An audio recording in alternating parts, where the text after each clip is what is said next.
Hey everyone, welcome to the Bookworm. I'm Dimitri, and today we're talking about How to Do Nothing, Resisting the Attention Economy by Jenny Odell.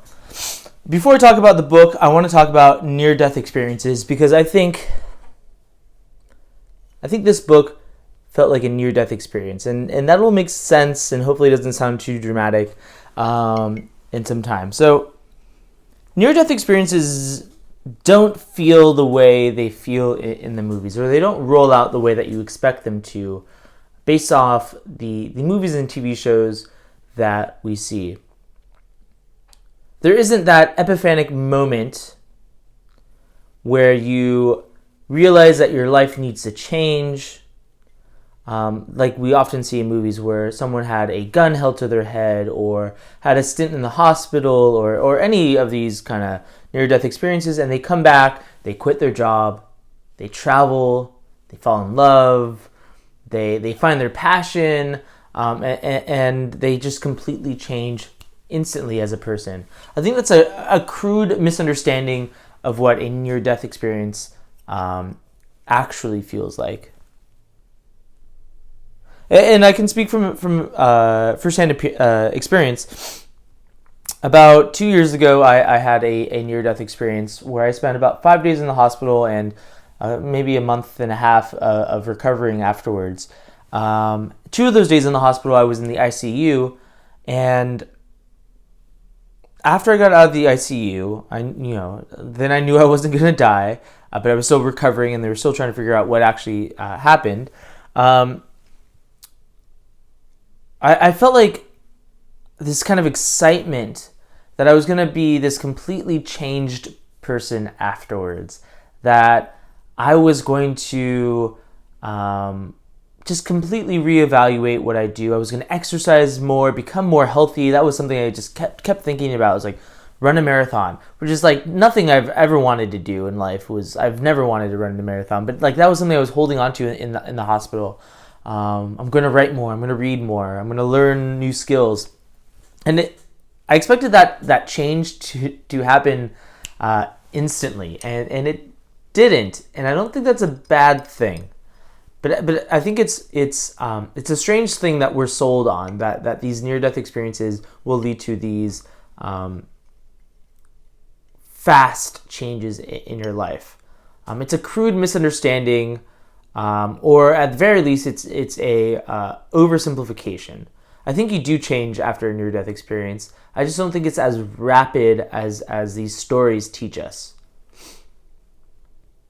I feel like the change has been a slow, subtle, but steady change. That I've become a different person.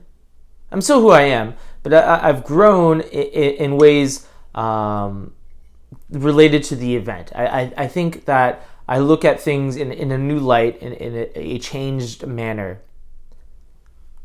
And I think a good book should feel that way. I think a good book should have this lasting impact on you that changes the way that you think day to day. Not these rapid changes, but these small decisions that you make are now influenced by the stories, the new information that you have gained from a novel or a book. And I think that is going to be, now that we hopefully are starting to see a light at the end of the tunnel with COVID, and hopefully this ages well. Who knows? But I don't think we're going to have this crazy moment when we all come out of it and we're all going to change our lives and find what we're passionate about and quit our jobs and do all these crazy things after the trauma of the last year. I think the changes will be there, but they will be slow and steady instead. I think we will have a reevaluation of what we value, and I hope that we do have a reevaluation of what we value in our lives, and the things that take up our time. And that, I think, is where this book comes in. How to Do Nothing by Jenny Odell is a modern-day survival guide. And I think it is a good guide for anyone that wants to survive in this post-pandemic, hopefully post-pandemic upcoming world. I think we're going to, try to spend more time with the relationships that we care most about. And I think we will learn to reevaluate how much time we spend on specifically online things, because we've spent so much time online. At least I have. Teaching on Zoom has been good in some spheres and just completely draining in other respects as well. So, first impressions with this book, I thought I was going to hate it, if I'm being completely honest. I hated the name, How to Do Nothing. It felt like one of those trendy self-help books with an ironic name. How to Not Give a Shit. How to Do Nothing. The list goes on. And I find those annoying just in title. I haven't read them. I don't really want to, but convince me otherwise if you've read it. But this book was so much more than I expected it to be. This book teaches you a lot of different lessons. It teaches you, I think, first and foremost, how to be alone with your thoughts and how to be comfortable being alone with your thoughts. It teaches you the immense effects on just your daily decisions and small moments in your life, just the effect that capitalism has on that. Globally, or more largely, capitalism has the effect of, as a society, what careers and activities we value. And we usually attach a monetary value to careers that we value more, right? And activities that we value more. This all, ties back to my last video, Homeland Elegies, where he talks about capitalism and money worship. And there are some connections to that here. It's not the major focus, but it's inescapable, I think, in the context of this book. And it also talks about how to make meaning. We live in an information age, sure. How do you make meaning in the information age? Context plus time. You need to contextualize the information that you're gaining to make meaning of it, and you need to sit with your ideas for some time to make meaning of it. That, above all, is kind of the stated motto of the book.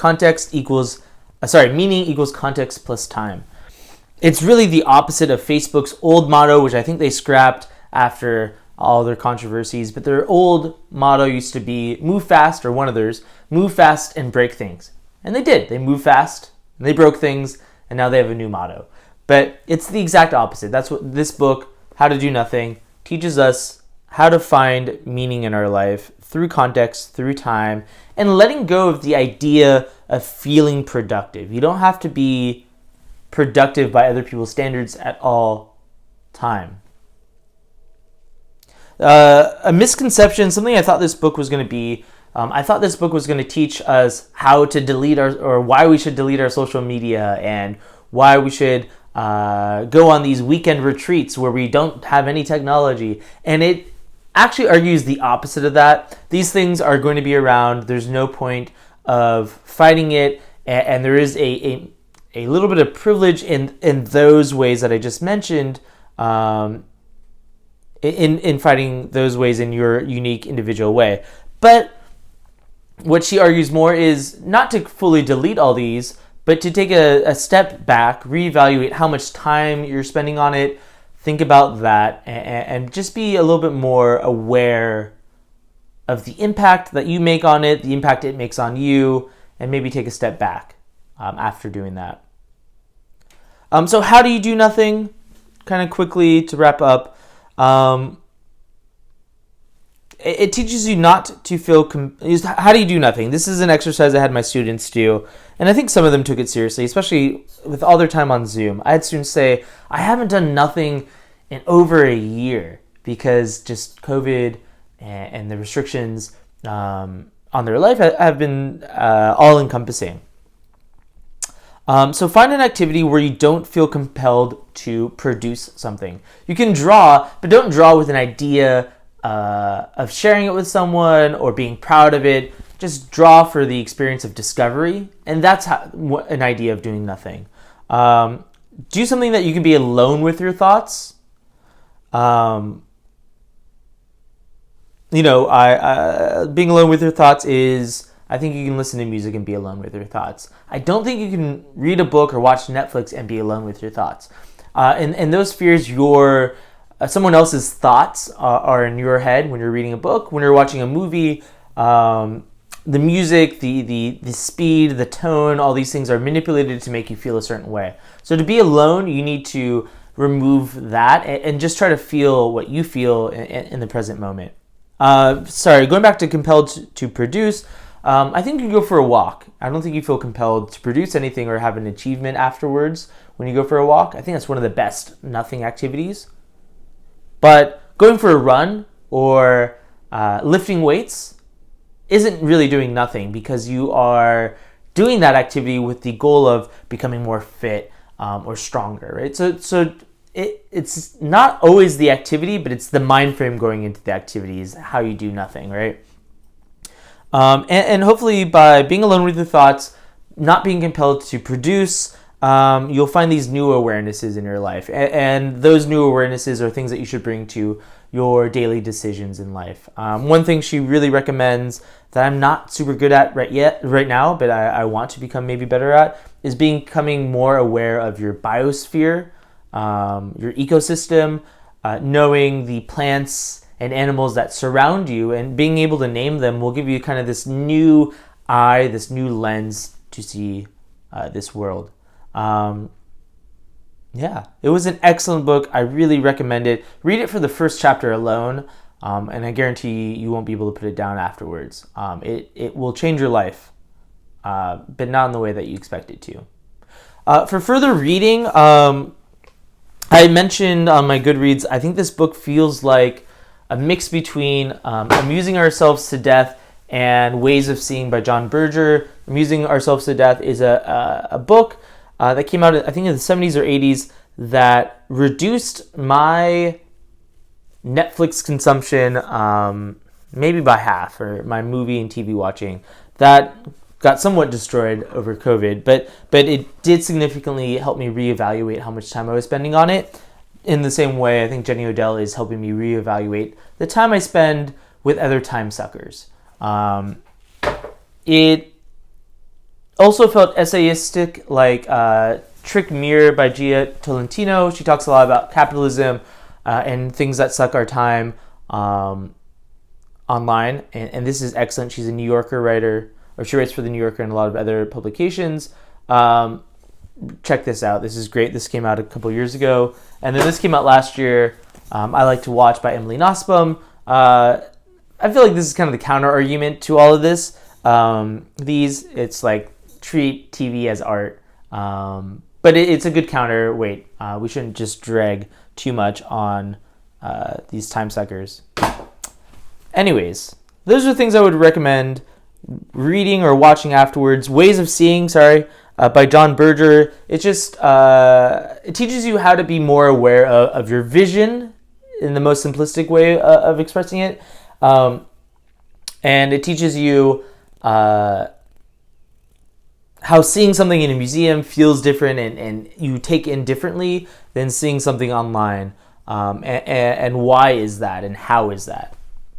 It's interesting, and so it brings this kind of new awareness and presence to mind that I think Jenny Odell does extremely well. I would also recommend Jenny Odell is fantastic to read if you live in the Bay Area, because she name drops so many things in the Bay Area of California. She lives in Oakland, she teaches in Stanford, and a lot of those things influence her thought, and it's very much rooted in that context. I just finished Dune. I might do a review on that soon. I'm currently reading Inherent Vice and All the Pretty Horses, if you're curious what I'm reading right now. Thank you guys for watching. Have a nice day. See you.